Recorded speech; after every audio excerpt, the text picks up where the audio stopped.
감사하신 주님,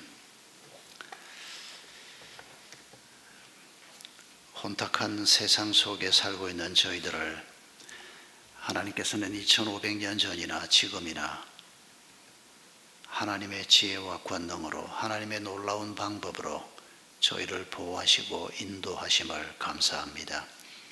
에스더서를 통해서 아하수에로가 다스리던 페르시아라고 하는 전제 군주 국가에서 또 하만 같은 고약한 권력자가 하나님의 백성들을 죽이려고 하는 상황 속에서 하나님께서는 어떻게 자기 백성을 보호하셨는지를 저에게 말씀해 주셨습니다.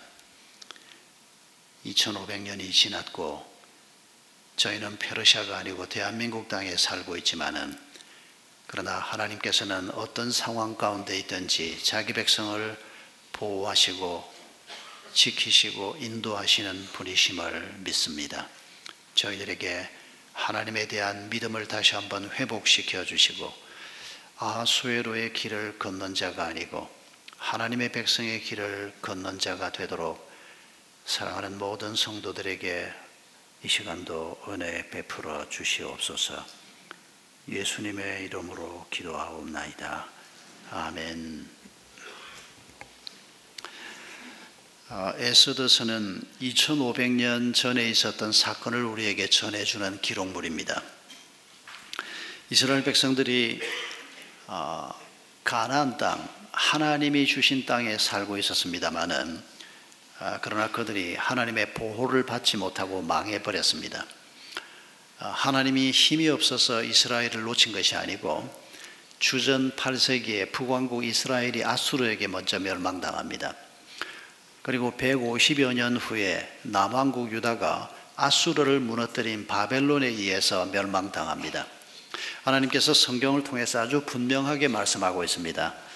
이스라엘 백성들이 남북이 다 무너진 것은 그들의 죄 때문이라고 하나님이 분명히 말씀하고 있습니다. 그리고 그 바벨론이 페르시아에 의해서 멸망됩니다. 그리고 이 페르시아가 나중에 일어나는 그리스의 알렉산더에 의해서 멸망이 됩니다. 예수님 오시기 전 이 유럽 이쪽 역사가 이런 식으로 이어져 가는데, 2500여 년 전이면 페르시아가 다스릴 때입니다. 아하수에로 왕은 페르시아의 5대 왕입니다. 이 페르시아의 첫 번째 왕이 고레스인 것 여러분 기억하실 겁니다. 이 왕 때 포로로 잡혀왔던 이스라엘 백성들을 돌려보내는 칙령을 발표합니다. 그리고 지금 시간이 100수십 년이 지나고 있습니다. 아하수에로라고 하는 왕이 에스더에서 나와 있는 내용만 읽어봐도 절대 군주입니다. 자기를 신이라고 생각했던 그 당시 모든 왕들이 그랬던 것처럼 막강한 권력을 가지고 자기 마음대로 권력을 휘두르는 그런 종류의 사람이었습니다. 하만은 어떤 사람입니까? 이 하만은 아말렉족이라고 얘기합니다. 그런데 이 사람이 페르시아 땅에 어떻게 와서 살게 됐는지 모르지만 이 사람도 권력자가 됩니다.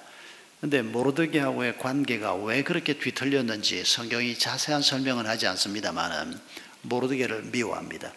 모르드게가 왜 하만에게 인사하지 않고 하만과 충돌을 하게 됐는지는 성경이 설명하지는 않습니다. 그런데 모르드게가 하만의 미움을 받습니다. 이 하만이 권력자로서 모르드게를 죽이려고 작정을 합니다.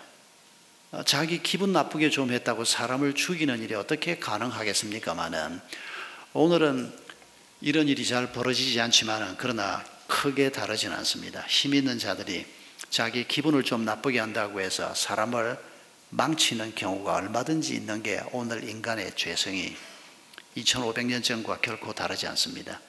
그런데 이 하만은 모르드게가 유대인인 것을 알고 유대인을 모조리 죽여버리겠다는 계획을 합니다.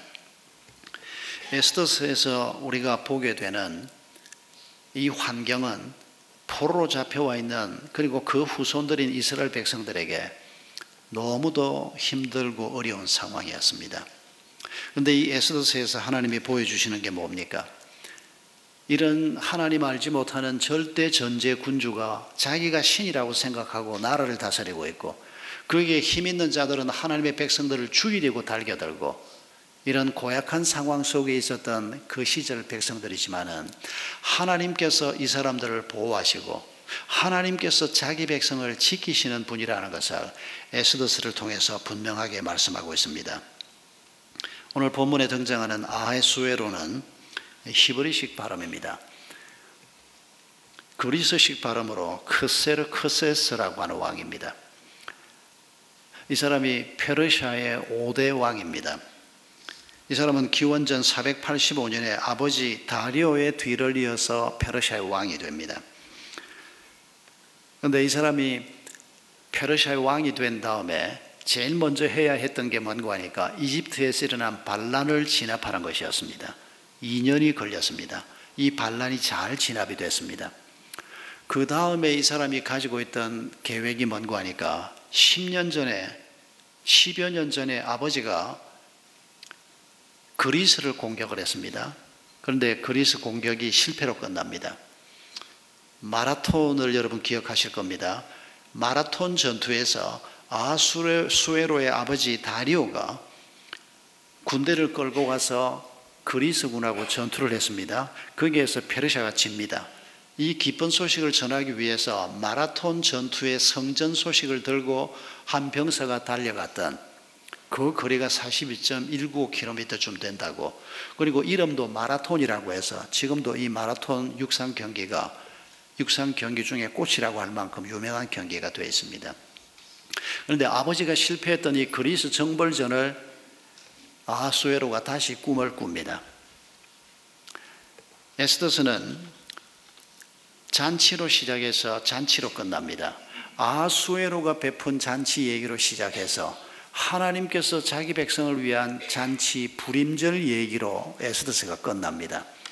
그런데 아하수에로가 이 잔치를 베푼 이 어마어마한 잔치, 6개월 동안 계속된 잔치, 엄청난 돈을 투자해서 자기의 부하들을 먹이고 결속력을 다지려고 했던 이 잔치가 언젠가 하니까 이집트의 반란군을 진압한 다음에, 그리고 자기가 이제 그리스의 정벌 전쟁을 야망으로 가지고 있으면서 그 사이에 어마어마한 잔치를 벌여서 자기를 과시하고 국력을 과시하고 야망을 과시하고 그리스를 침공하기 위한 준비 작업으로 이 잔치를 배설한 것 같아 보입니다. 성경이 우리에게 말씀하고자 하는 게 뭡니까?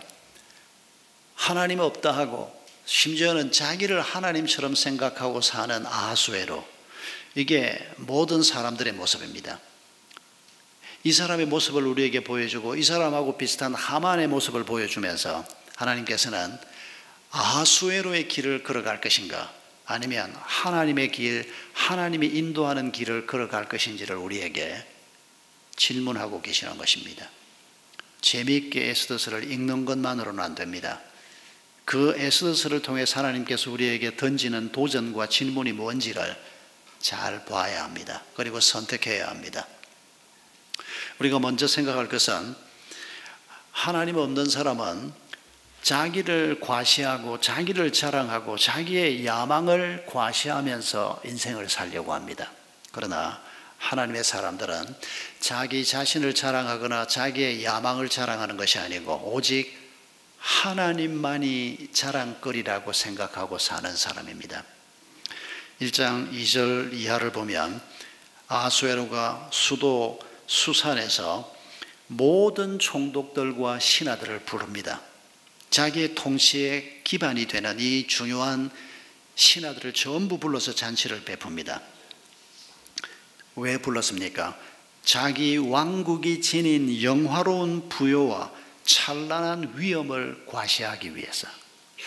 우리가 얼마나 강력한 국가를 가지고 있고 우리가 얼마나 괜찮은 나라 백성인지, 그리고 본문에 기록은 되지 않지만은 아마 아하수에로가 그리스까지 정벌을 하자, 그리스까지 우리가 차지하면 역사에 없는 대제국을 건설하게 될 것이다, 내 아버지도 하지 못한 그 일을 내가 이루고 싶다, 이런 야망을 과시하는 자리로 이 잔치 자리를 배설을 한 것으로 보아집니다. 여러분, 지난 한 주간 동안 우리가 살았던 한 주간의 삶을 되돌아보면서 우리는 뭘 자랑하고 뭘 과시하고 싶어 했는지를 이 말씀 앞에서 생각해 보셔야 합니다.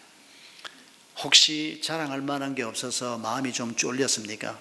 과시하고 자랑하고 싶은데 그럴 만한 게 없어서 마음이 상했고 그것 때문에 낙심하셨습니까? 또 자랑할 게 많지가 않아서 우리의 마음이 분통이 좀 터졌습니까? 나는 왕도 되지 못하고 가진 것도 많지 않고 그래서 내세울 게 별로 없어서 그것 때문에 우울증이 올라오고 그럽니까? 아닙니다. 여러분, 하나님께서 2500년 전 전 세계에서 가장 강력하고 가장 부자고 가장 많은 것을 가지고 있는 아수에로 얘기를 통해서 자기를 과시하고 자기의 야망을 과시하고 사는 사람의 삶이 얼마나 허망한 것인가를 우리에게 말씀하고 있습니다. 우리가 좀 더 가져야 되겠다, 좀 더 높이 올라가야 되겠다, 만약 이런 목표를 가지고 오늘도 예배의 자리에 왔다면 우리는 지금 길을 잘못 가고 있는 겁니다. 우리는 아수에로의 길을 가고 있는 겁니다. 아수에로의 길을 가는 것이 아니고 하나님이 내게 행하시고 앞으로 행하실 일들을 우리가 기대하면서 그 하나님을 자랑하고 하나님 때문에 우리의 마음이 기쁜 이런 길로 우리가 걸어가야 한다는 것입니다. 몇 년 전에 미국 집회 때 만난 한 집사님이 생각이 났습니다.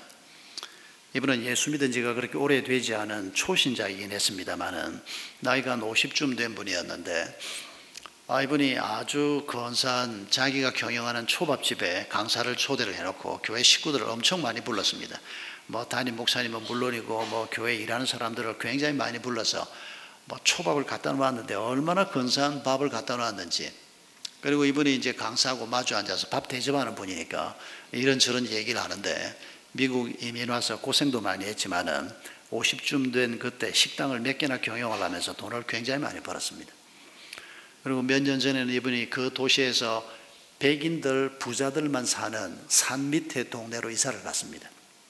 그런데 이분이 밥을 먹으면서 뭐라고 얘기하는 거 하니까 그 한국 사람들은 한 사람도 없는 그 마을로 이사를 갔는데 주변 이웃들이 자기를 무시한다는 겁니다.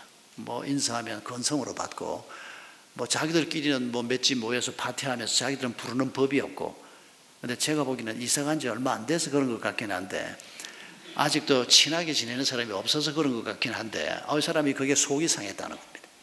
그래서 이것들을 어떻게 하면 좀 콧대를 좀 꺾어줄 수 있을까 아이디어가 생각이 났다는 겁니다. 전 세계 20대인가 밖에 없는 어마어마하게 비싼 차를 구입을 했답니다. 값은 기억도 안 납니다.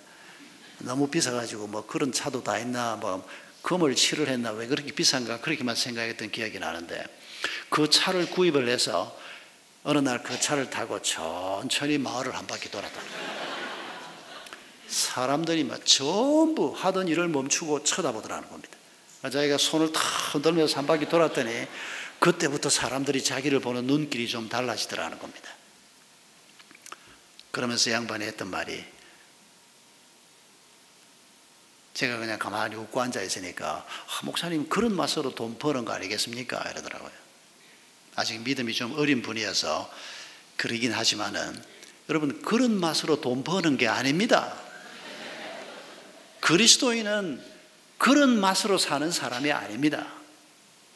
하나님이 돈 벌게 했으니까 이 돈 가지고 좀 행세도 좀 하고 그냥 근사한 옷도 입고 명품 가방 들고 다니고 남들은 못 든다는 평생 꿈도 못 꿀 그냥 그런 몇 천만 원짜리 핸드백도 마누라한테 하나 사주고 그런 맛으로 사는 사람이 아니라는 겁니다. 그런 맛으로 사는 사람은 아하수에로와 하만 같은 유라는 겁니다.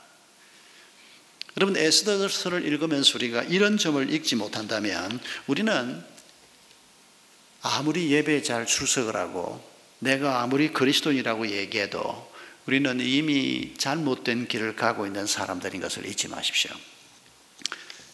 여러분, 다윗을 생각해 보십시오. 다윗이 우리보다는 훨씬 많이 가진 사람입니다.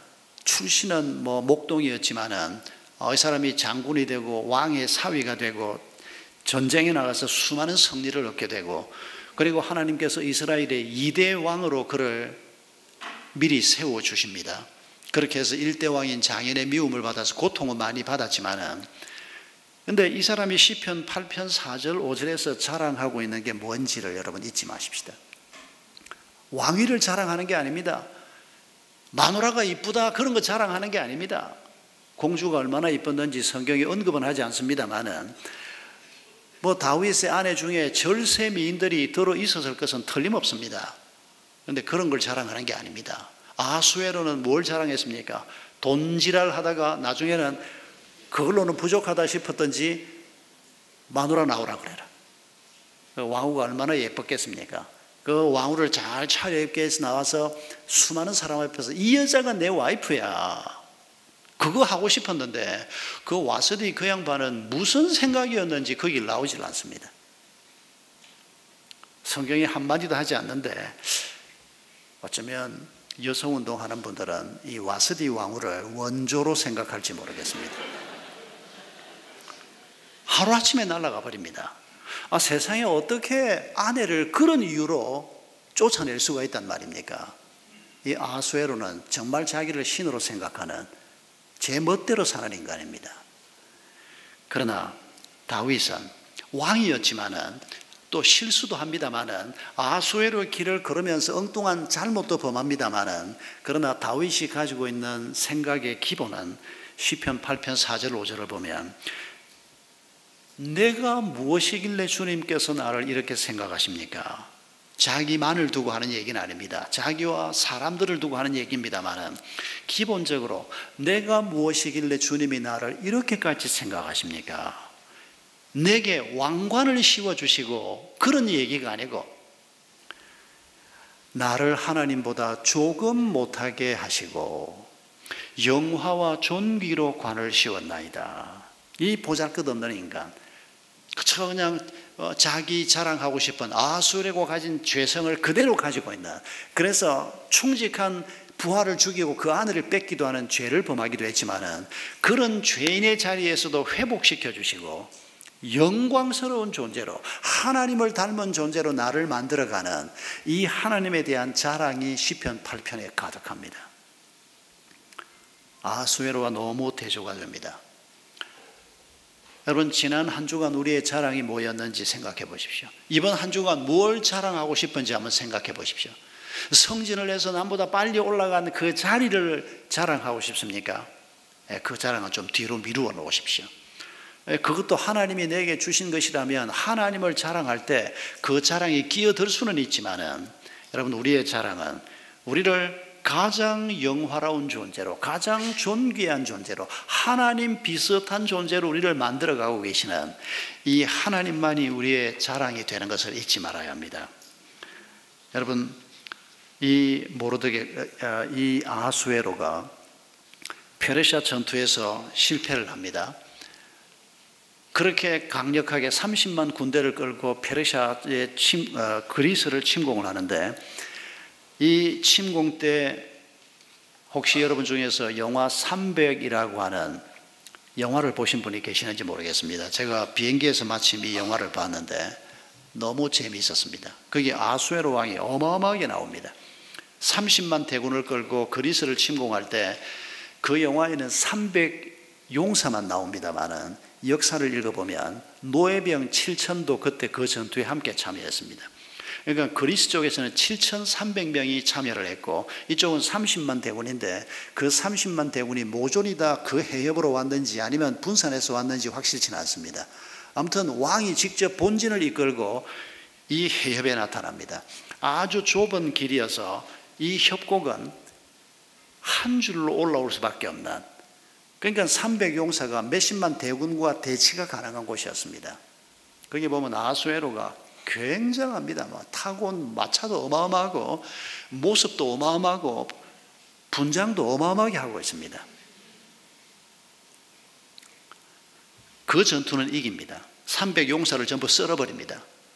그러나 해전에서 져서 결국은 이 사람이 아버지하고 똑같이 그리스 정벌을 실패하고 돌아옵니다. 아마 그것 때문에 이 사람이 우울증이 생겼는지 모르겠습니다. 그리고 13년 후에 이 사람이 죽는데 그 13년도 이 사람이 자기 과시에서 노연하지를 못합니다. 그 큰 전쟁에서 실패를 하고 왔으면 백성들이 얼마나 힘들겠습니까? 엄청난 세금을 내야 하고 어마어마한 전비가 들어갔습니다. 보통 전쟁을 해서 전비가 들어가면 이기면 그쪽에서 들고 오는 검은 보화를 가지고 전비를 떼우고도 남고 백성들에게 전리품도 나누어 주는 게 그 당시의 전쟁입니다. 그런데 전쟁에서 져버렸으니까 아무것도 가져오지 못하고 오히려 저쪽에 뭐를 갚아야 되기도 하고 엄청난 손실이 옵니다. 그러면 민심이 흉흉하게 돼 있습니다. 그런데도 이 사람은 여전히 무슨 짓을 하는고 하니까 궁궐을 새로 짓습니다. 보물창고를 새로 짓습니다. 이 사람의 보물창고에 뭐를 쌓아놨을까? 역사가들의 기록을 보면 이 페르시아의 왕이 1년 동안 각 지역에서 받아 올린 조공들에 관한 기록이 나오는데 금만 1년에 500톤 정도를 받았답니다. 30톤짜리 트럭으로 몇 대입니까? 어마어마한 금이 각지에서 올라오는 겁니다. 이런 보물을 넣어놓을 창고를 짓기 위해서 또 토목 사업을 일으키니까 민심이 흉흉할 수밖에 없습니다. 그 돈을 가지고 굶주린 백성들 구휼미를 좀 풀든지 나라가 좀 제대로 돌아가도록 정치를 해서 백성들이 살게 해야 되는데 자기 과시에 빠져서 이런 짓을 하다가 결국 13년 후에 암살을 당합니다. 그런데 그 암살을 하는 반란군 속에 아들이 끼어 있었습니다. 비참하기 짝이 없는 그런 말로를 이 아수에로가 맞습니다. 여러분, 우리가 잊지 말아야 하는 것은 자기를 자랑하고 자기의 야망을 자랑하고 사는 사람은 한때 왕이 아니라 한때 전 세계에서 가장 큰 부를 이루고 큰 권력을 잡았던 자라고 해도 허망하게 인생이 끝날 수밖에 없음을 우리에게 보여주는 겁니다. 그러나 하나님을 자랑하고 사는 사람은 그 하나님 때문에 우리의 삶에 누구도 공급받지 못한 아름다운 것들, 존귀한 것들을 공급받을 것이고 영원히 그 하나님 때문에 평안이 넘치는 삶을 살 수 있을 것입니다. 이렇게 사는 자이다 보니까 흥청망청 살 수밖에 없습니다. 여러분, 잔치를 보면 정원에 흰 실과 붉은빛 털실로 짠 휘장을 쳤는데 이 휘장이 얼마나 예쁠까 궁금한 사람은 인터넷 검색창에 아수에로를 치면 그림 몇 개가 뜰 겁니다. 몇백 년 전에 화가들이 상상으로 그린 그림인데 거기에 보면 휘장, 이 잔치 자리가 그려진 그림도 있고 또 아수에로 왕이 에스더에게 왕관을 씌우는 이런 그림도 상상으로 그려진 그림들이 있습니다. 아주 아름다운 빛깔로 가득합니다. 바닥이 우리도 이거 지금 이 바닥 자재를 좀 비싼 거 쓰려고 그래서 좀 보기도 좋고 오래 가도록 하려고 좀 신경을 썼습니다만은 아수에로의 파티장에 있었던 바닥하고 오늘 이 바닥하고는 비교가 되지 않습니다. 보석을 깔아놓았습니다. 그냥 오늘 본문에 등장하는 6절 이하에 등장하는 화반석, 백석, 운모석, 흑석 이런 건 전부 보석입니다. 이런 것들을 바닥에 깐 이런 파티장을 만들어 놓은 겁니다. 모든 의자들은 금으로 입힌 의자들, 은으로 입힌 의자들이었습니다. 여러분, 우리가 앉은 이 의자도 제법 비싼 의자입니다만은 내가 돈을 벌어서 여기를 전부 금으로 쫙 한번 까는 하나님 이런 축복을 내게 주십시오. 이런 기도를 하는 분이 있는지 없는지 모르지만은 하나님이 그 기도를 들어주실 가능성은 별로 없는 것 같습니다. 혹시 여러분이 돈을 벌어서 내가 이거 전부 금박을 다 하도록 헌금할 테니까 받아주세요. 못 받습니다. 그런 거. 그렇게 흥청망청 쓸 수가 없기 때문입니다. 왜요? 돈 쓸 데가 얼마나 많은데 이런 데 돈을 쓰는 겁니까? 여러분, 이렇게 흥청망청 돈을 쓰는 이유가 뭘까요? 내 손에 있는 건 내 것이라고 생각하니까 이렇게 사는 겁니다. 여러분, 성경은 뭐라고 얘기합니까? 내 손에 있다고 해서 내 물질이 내 것이라고 얘기합니까? 내 시간이 내 것이라고 얘기합니까? 예수 그리스도의 십자가를 통해서 우리가 깨닫게 되는 게 뭡니까? 더 이상 내가 내 삶의 주인이 아니고 자신의 생명의 값을 지불하고 나를 사신 예수 그리스도가 내 삶의 주인인 것을 믿는 사람이 하나님의 백성입니다. 그래서 여러분, 마태복음 19장 23절 24절에서 뭐라고 얘기합니까? 우리가 잘 아는 귀절이 거기 있습니다. 낙타가 바늘 귀로 들어가는 것이 부자가 하나님의 나라에 들어가는 것보다 쉽다. 예수님이 말을 건사하게 하셨는데 약간 헷갈리게 했습니다. 그래서 이 퀴즈를 놓고 많은 성경 해석자들이 부자가 천국 못 들어간다 그러면 말이 안 되지 않냐. 그러니까 낙타가 바늘 귀로 못 들어가는 거 맞지만은 이렇게 막 해석을 합니다. 그때 당시에 예루살렘 성벽에 문이 많이 있는데 뭐 미문, 무슨 문이 있는데 아주 작은 문이 있는데 그 작은 문 별명이 바늘 귀 문이었답니다. 아마 짐작한데 이 아주 작은 문은 뭐 시신을 내가는 문이거나 뭐 위급할 때 혹 필요해서 조그마한 문을 하나쯤 만들어 놨는지도 모르겠습니다. 그런데 그 작은 문은 살이 찌고 덩치가 큰 낙타는 못 들어가지만 아주 빼빼하고 작은 낙타는 그 길을 통과할 수 있다는 겁니다. 그래서 부자도 막 도둑질하고 남의 거 뺏어먹고 이런 부자는 천국 못 들어가지만 청빈하게 부를 이룬 이런 부자는 천국 들어갈 수 있다. 이 기절을 막 이렇게 해석하기도 합니다. 아닙니다. 막 그렇게 복잡하게 해석할 것 없습니다. 낙타가 바늘 귀로 들어가지 못하는 것처럼 부자는 천국 못 들어갑니다. 그 얘기입니다. 그래서 제자들이 이 얘기를 듣고 다 깜짝 놀라는 장면이 나옵니다. 혹시 부자들이 계시면 이렇게만 얘기하고 지나가면 걱정이 되시니까 또 부자 되고 싶은 분들도 많이 계시는데 어쩌라는 건가 도대체. 그러면서 또 왜 헌금은 또 하라는 건가. 정리를 하십시다. 정리하지 않으면 안 됩니다. 그리스도인은 부자가 되면 안 됩니다. 부자는 하나님 나라하고 상관없는 사람입니다. 누가 부자입니까? 내가 얼마나 가지고 있느냐에 따라서 부자냐 아니냐가 결정되는 게 아닙니다. 내가 가지고 있는 것은 내 것이 아닙니다. 그리스도인은 그렇게 생각하는 사람입니다. 하나님이 내게 돈을 맡겨주셨고 하나님이 내게 건강을 맡겨주셨고 하나님이 내게 사회에서 그런 활동을 하도록 어떤 지위를 주셨고 내 삶은 하나님의 것이고 나는 그분의 청지기로 사는 것뿐이다. 이 사람이 무슨 부자입니까? 작게 소유했더라도 내 것이야. 그러고 사는 사람이 부자라는 겁니다. 나는 아수에로 반도 못 가져서 그래도 당신이 부자라는 겁니다. 부자 되지 마십시오. 부자 되려고 생각하지도 마십시오. 혹시 하나님께서 내게 좀 돈을 좀 맡기셨다. 두려운 마음으로 하나님이 어디에 쓰라고 나한테 이 돈을 맡겼나. 하나님이 내게 지식을 많이 맡기셨다.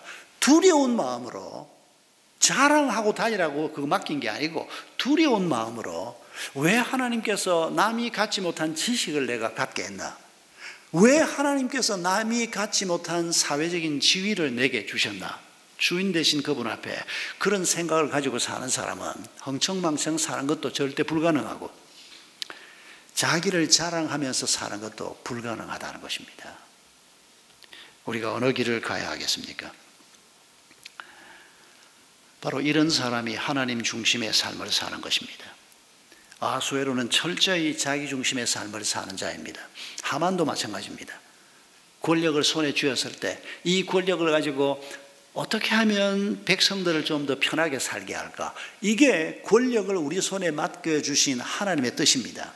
그런데 하나님 없다 하고 자기 마음대로 사니까 이 권력 가지고 혼내줄 놈이 누구야? 모르게 저 인간 평소에 기분 나빴는데 막 저거 쳐 죽여버려야지 그냥. 저게 유대인이라고 유대인 다 죽여버려야지. 하만 나쁜 놈입니다. 그런데 하만만 나쁜 놈이 아니고 우리도 나쁜 놈입니다. 놈만 부시니까 좀 그렇습니까? 제가 하만을 생각할 때 오래전입니다. 떠오르는 제 모습이 있었습니다. 아주 옛날입니다만은 20대 때입니다만은 성경을 읽다가 하만을 욕을 하다가 가만히 생각하니까 하나님이 갑자기 제가 어릴 때 장면을 하나 떠올려 주셨는데 그게 뭔가 하니까 제가 초등학교 한 2, 3학년쯤이었던 것 같습니다. 아버지가 저한테 선물을 하나 주었는데 칼을 주었는데 장난감 칼이 아니고 진짜 칼을 선물로 준 겁니다. 왜 우리 아버지가 그걸 나한테 줬는지 돌아가시기 전에 한번 물어봤어야 되는데 한 30cm쯤 될지 그보다 조금 더 길지 아주 날카롭고 근사한 칼이었습니다. 남자애들이 그런 거 얼마나 좋아합니까? 그걸 선물로 받고 너무 좋아서 그걸 한번 휘둘러 보고 싶어서 그걸 들고 우리 집 뒷산으로 올라갔습니다. 그걸 가지고 풀도 베보고 나무도 뭐 멀쩡한 나무를 그걸 가지고 쪼아보기도 하고 막 미친 듯이 다니면서 그걸 휘둘렀던 제 모습을 하나님이 떠올려 보여주셨습니다. 칼이 하나밖에 없으니 망정이지 칼이 10,000개였으면, 그리고 한번 휘둘러 보고 싶었으면, 그리고 하나님이 계신 줄 모르고 의가 뭔지도 모르고 모르드게 같은 저런 놈 죽여야 돼, 그게 하만 아닙니까? 우리 모두에게 이런 죄성이 있다는 것입니다. 하나님이 우리 속에 계시지 않으면 결국 우리가 가진 칼이든 돈이든 시간이든 재능이든 그걸 가지고 뭘 위해서 쓰겠습니까? 섬기는 데 쓰지 못하고 결국 내 기분풀이를 위해서, 내가 미워하는 사람 치기 위해서. 여러분, 이게 유별난 사람 얘기가 아니고 하나님 없는 모든 사람들이 이런 삶을 사는 것을 잊지 말아야 합니다. 성경이 우리에게 설명하고 있습니다. 창세기 3장 5절에서 아담 하와가 처음 범죄를 했을 때 선악과 따먹는 범죄라고 얘기하지만은 그 죄가 뭔지 좀 더 설명을 합니다. 자기가 하나님처럼 되고 싶어서 선악과를 먹었다고 얘기합니다. 하나님처럼 된다는 말이 무슨 말입니까? 자기 중심의 삶을 산다는 겁니다. 하나님이 더 이상 내 인생에 개입할 필요도 없고 내가 살고 싶은 대로 살겠다. 그게 아담 하와가 범한 범죄였고, 그때 이후로 모든 인간들이 자연스럽게 이런 욕망을 가지고 살게 되는, 이게 아수에로의 길이요 하만의 길이었습니다. 아내가 자기 말대로 한번 기분 내보고 싶은데 말 안 들어준다고 왕후의 자리에서 쫓아낸다. 이런 야만적인 일이 어디 있습니까? 여러분, 이게 우리 부부 사이에도 벌어지지 않습니까? 내 말대로 좀 안 해준다고 막 어째버려 그냥 내가 저거하고 안 살아, 이런 생각 안 해보는 사람이 누가 있습니까? 우리 속에 아수에로의 마음, 하만의 죄성이 에덴 동산 이후로 계속 우리 속에 있다는 것을 잊지 말아야 합니다.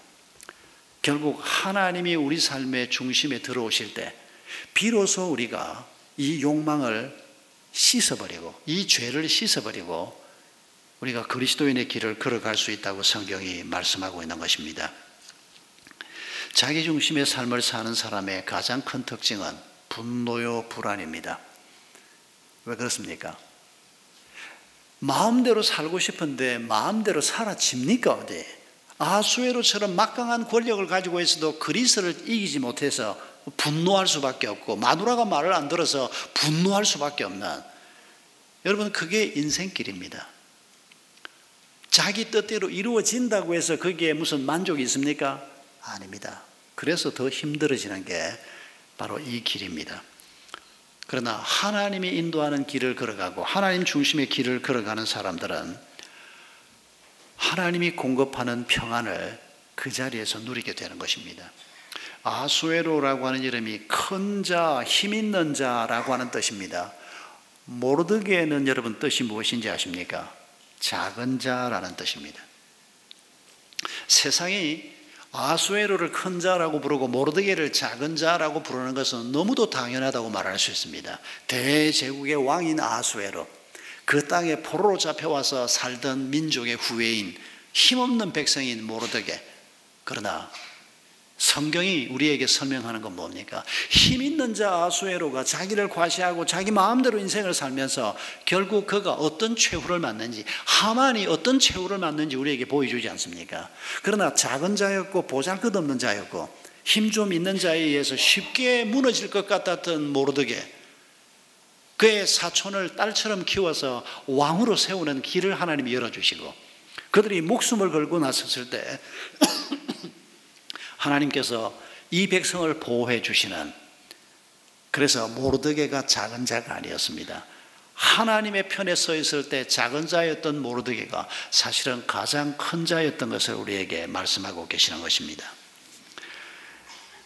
우리가 우리의 뜻대로 살지 않기 위해서는 오늘도 하나님이 모든 것을 통치하고 계신다는 것을 발견하기만 하면 우리가 하나님 중심의 길을 걸어가는 것이 훨씬 쉬울 것입니다. 여러분, 에스더에서 이런 장면을 자주 보여줍니다. 2장 9절에서 에스더가 왕후 후보가 돼서 나갑니다. 그런데 넷이 헤게라고 하는 사람을 만납니다.